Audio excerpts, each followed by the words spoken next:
And that's one of the reasons we at SAE find the celebration of entities like Wikileaks to be both perplexing and deeply troubling. Because while we do our best to quietly collect information on those who pose very real threats to our country, individuals such as Julian Assange and Edward Snowden seek to use that information to make a name for themselves. As long as they make a splash, they care nothing about the lives they put at risk or the damage they cause to national security.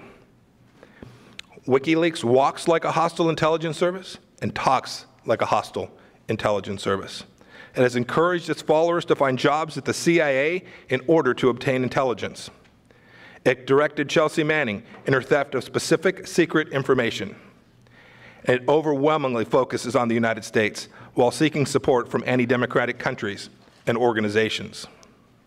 It's time to call out WikiLeaks for what it really is: a non-state hostile intelligence service often abetted by state actors like Russia.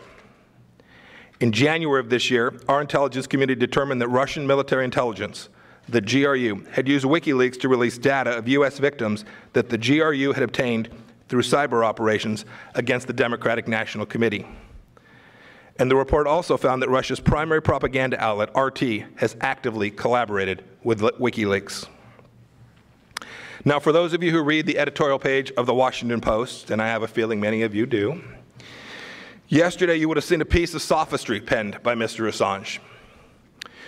You would have read a convoluted mass of words wherein Assange compares himself to Thomas Jefferson, Dwight Eisenhower, and the Pulitzer Prize-winning work of legitimate news organizations such as the New York Times and the Washington Post.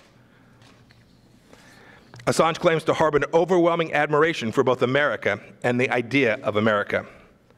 But I assure you, this man knows nothing of America and our ideals.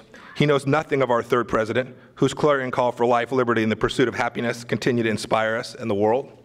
And he knows nothing of our 34th president, a hero from my very own Kansas, who helped liberate Europe from fascists and guided America through the early years of the Cold War.